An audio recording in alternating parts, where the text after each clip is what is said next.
3 महीने से मणिपुर जल रहा है। 50,000 लोग डिस्प्लेस हो चुके हैं। बेइज्जती पूरे देश की हो रही है। मणिपुर का वीडियो परेशान करने वाला है। ये कोई नहीं जानता कि महिलाओं के साथ बर्बरता की ये केवल एक घटना थी या इस तरह की घटनाओं का पैटर्न है। केंद्र और राज्य सरकार बताएं कि ऐसी घटनाओं को रोकने के लिए अब तक क्या कदम उठाए हैं। हम कुछ समय दे रहे हैं, कार्रवाई नहीं हुई तो कोर्ट को दखल देना पड़ेगा। सुप्रीम कोर्ट ने मणिपुर में 2 कुकी महिलाओं को निर्वस्त्र घुमाए जाने की वीडियो का संज्ञान लेते हुए ये टिप्पणी की है। इस वीडियो ने सुप्रीम कोर्ट समेत पूरे देश का ध्यान मणिपुर की तरफ खींचा है, जो पिछले 80 दिनों से हिंसा की चपेट में है। मैतेई ट्राइब यूनियन पिछले 1 दशक से मैतेई को आदिवासी दर्जा देने की मांग भी कर रही थी। इसी सिलसिले में उन्होंने मणिपुर हाईकोर्ट में याचिका दायर की थी। इस पर सुनवाई करते हुए मणिपुर हाईकोर्ट ने राज्य सरकार से 19 अप्रैल को 10 साल पुरानी केंद्रीय जनजातीय मामलों के मंत्रालय की सिफारिश प्रस्तुत करने के लिए कहा था। इस सिफारिश में मैतेई समुदाय को जनजाति का दर्जा देने के लिए कहा गया है। इसके अलावा मणिपुर सरकार फॉरेस्ट लैंड सर्वे कर रही है, जिसमें अवैध रूप से कब्जा जमाए लोगों को हटाया जा रहा था। इन दोनों वजहों से कुकी आदिवासियों में नाराजगी थी। इसके विरोध में 28 अप्रैल को the indigenous tribal leaders forum ने चुराचांदपुर में 8 घंटे बंद का ऐलान किया था। इसकी वजह से मुख्यमंत्री एन बीरेन सिंह को अपना पहले से प्रस्तावित कार्यक्रम रद्द करना पड़ा। मणिपुर में हिंसा की शुरुआत चुराचांदपुरा जिले से हुई, जो राजधानी इम्फाल के दक्षिण में करीब 63 किलोमीटर की दूरी पर स्थित है।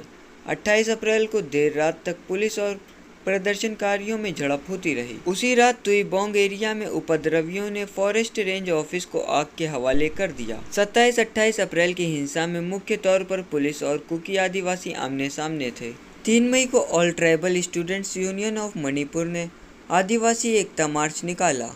ये मैतेई समुदाय को एसटी दर्जा देने के विरोध में था। इसी मार्च के दौरान स्थिति बिगड़ गई और इसने जातीय संघर्ष का रूप ले लिया। एक तरफ मैतेई समुदाय के लोग तो दूसरी तरफ कुकी समुदाय के लोग। महिलाओं को निर्वस्त्र घुमाने का वीडियो 4 मई का है, यानी हिंसा भड़कने के अगले ही दिन का। भीड़ इतनी उग्र थी कि दूसरे समुदाय की महिलाओं के साथ ऐसा सलूक किया गया।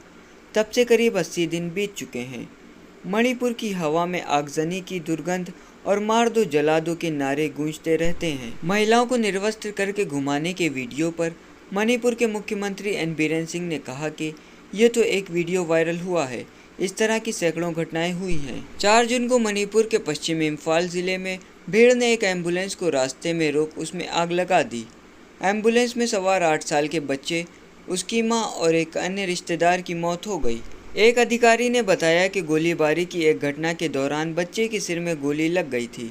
उसकी मां और एक रिश्तेदार उसे इम्फाल के अस्पताल ले जा रहे थे। पीड़िता मां मैतेई समुदाय से आती थी और उनकी शादी एक कुकी से हुई थी। मणिपुर के बीजेपी विधायक शांति कुमार उर्फ सनीसम प्रेमचंद सिंह के सुरक्षा गार्ड मैरेम्बम रोमेश पर कुकी समुदाय के डेविड ठीक का गला काटने का आरोप लगा है। वायरल हो रही एक तस्वीर में मैंगंग को अपने हाथ में डेविड ठीक का कटा हुआ सिर और दूसरे हाथ में छुरी लिए देखा जा सकता है। बताया जा रहा है कि डेविड ठीक 2 जुलाई की सुबह 12 बजे बिष्णुपुर जिले में हुई झड़प के दौरान मारा गया था। इस झड़प में कुल 3 लोगों की मौत हो गई थी। 4 जून को इम्फाल से 17 किलोमीटर दूर मैतेई गांव फाइंग में भीड़ ने पूर्व सैनिक रमेश सिंह का घर फूंक दिया।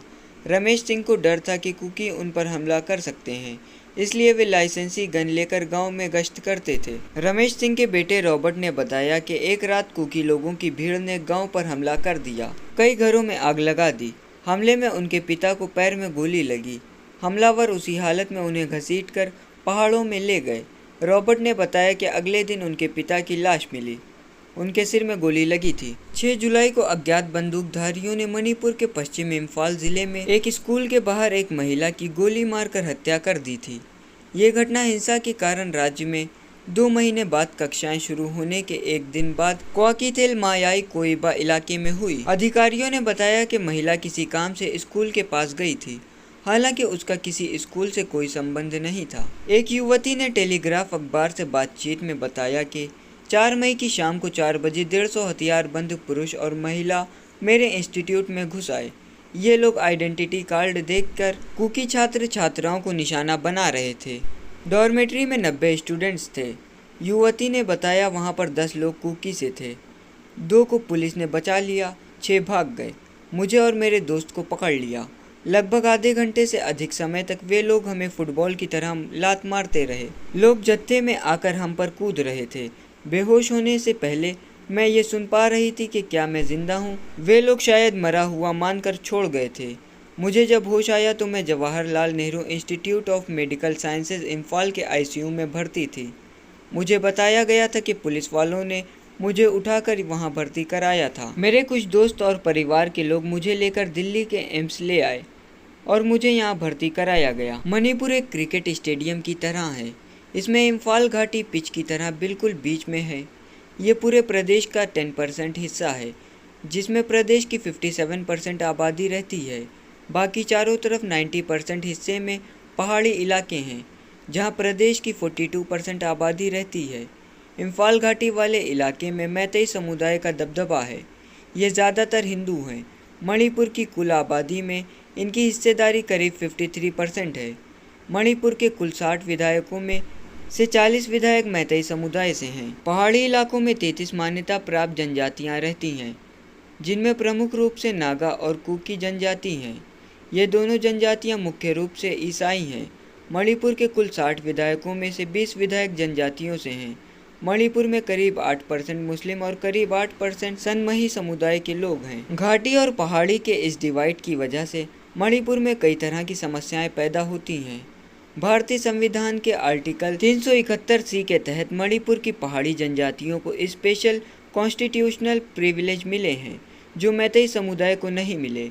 लैंड रिफॉर्म एक्ट की वजह से मैतेई समुदाय पहाड़ी इलाकों में ज़मीन खरीदकर सेटल नहीं हो सकते, जबकि जनजातियों पर पहाड़ी इलाके से घाटी में आकर बसने पर कोई रोक नहीं है। मैतेई मांग कर रहे हैं कि उन्हें भी एसटी का दर्जा मिले, जिससे वो भी पहाड़ी इलाकों में सेटल हो सकें। मैतेई ट्राइब यूनियन का तर्क है कि 1949 में भारत में मणिपुर रियासत के विलय से पहले वे एक मान्यता प्राप्त जनजाति थे, लेकिन विलय के बाद उन्होंने अपनी पहचान खो दी। यूनियन ने हाईकोर्ट में रखे अपने तर्क में कहा था कि एसटी दर्जे की मांग नौकरियों, शैक्षणिक संस्थानों और टैक्स छूट में आरक्षण से कहीं आगे जाती है। उन्होंने कहा कि समुदाय को संरक्षित करने की आवश्यकता और मैतेई लोगों की पैतृक भूमि, परंपरा, संस्कृति और भाषा को बचाने की ज़रूरत है। वहीं कुकी और नागा जनजातियां हमेशा से मैतेई को एसटी का दर्जा दिए जाने को विरोध करती रही हैं। इनका तर्क है कि मैतेई राज्य में प्रमुख आबादी है और राजनीति में भी उनका प्रभुत्व है। वे कहते हैं कि मैतेई लोगों की मणिपुर भाषा पहले से ही संविधान की 8वीं अनुसूची में शामिल है। साथ ही मैतेई हिंदू को पहले से ही अनुसूचित जाति यानी एससी या अन्य पिछड़ा वर्ग यानी ओबीसी का दर्जा मिला है, यानी इनमें मिलने वाले अवसरों तक पहले से ही उनकी पहुंच है। जैसे कि जेएनयू के centre for the study of law and governance के असिस्टेंट प्रोफेसर ने अपने paper the politics of scheduled tribe states in Manipur में लिखा है। ये दावा कि मैतेई को अपनी संस्कृति और पहचान की रक्षा के लिए एसटी दर्जे की आवश्यकता है, ये खुद के खिलाफ एक तर्क है। पॉलिटिकल साइंटिस्ट खाम खान सुआन हाउजिंग भी इससे सहमति जताते हैं।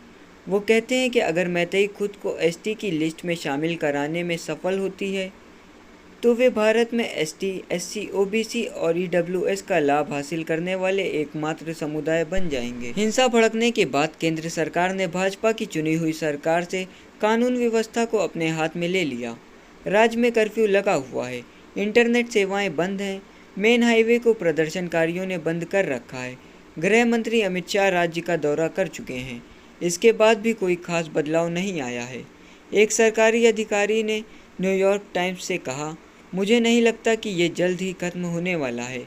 ये तब तक चलता रहेगा जब तक दोनों पक्ष थक नहीं जाते या एक पक्ष प्रभुत्व हासिल नहीं कर लेता। यहाँ एक लंबी दौड़ चल रही है।